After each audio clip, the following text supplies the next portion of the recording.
PVN വർമ്മയ്ക്കെതിരെ കേസെടുത്ത് police ഉദ്യോഗസ്ഥരുടെ phone ചോർത്തൽ, സമൂഹത്തിൽ സംഘർഷമുണ്ടാക്കാനുള്ള ശ്രമം എന്നീ കുറ്റങ്ങൾ ചുമത്തിയാണ് കേസെടുത്തത്. നെടുംകുന്ന് സ്വദേശി തോമസ് പീലിയാനിക്കൽ നൽകിയ പരാതിയിലാണ് നടപടി. കേസുണ്ടാകുമെന്ന കാര്യം താൻ നേരത്തെ പറഞ്ഞതല്ലേ എന്ന് PV അൻവർ പ്രതികരിച്ചു. PV അൻവർ MLA-ക്കെതിരായ പരാതി ആദ്യം ലഭിച്ചത് DGP-ക്കാണ്. കറുകച്ചാൽ പോലീസിനോട് കേസെടുത്ത് അന്വേഷിക്കാൻ DGP നിർദ്ദേശിക്കുകയായിരുന്നു. പരാതിക്കാരനായ തോമസ് പീലിയാനിക്കലിനെ സ്റ്റേഷനിൽ വിളിച്ചു വരുത്തി കറുകച്ചാൽ പോലീസ് വിശദമായ മൊഴി രേഖപ്പെടുത്തി. പിന്നാലെ FIR രജിസ്റ്റർ ചെയ്തു.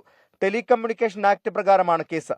പൊതുസമൂഹത്തെ ബാധിക്കുന്ന തരത്തിൽ ഉന്നത ഉദ്യോഗസ്ഥരുടെ ഫോൺ ചോർത്തി ദൃശ്യമാധ്യമങ്ങളിലൂടെ പ്രചരിപ്പിച്ചു, സമൂഹത്തിൽ സംഘർഷവും കലാപവും ഉണ്ടാക്കുന്ന രീതിയിൽ പ്രതികരിച്ചു എന്നീ കാര്യങ്ങളാണ് FIR-ൽ പറയുന്നത്.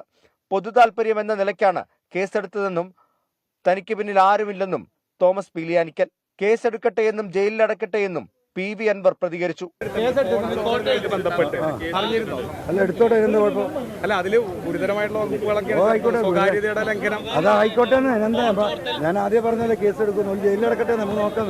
കേസ് രജിസ്റ്റർ ചെയ്തെങ്കിലും വിശദമായ അന്വേഷണത്തിലേക്ക് പോലീസ് കടന്നിട്ടില്ല. 24 കോട്ടയം.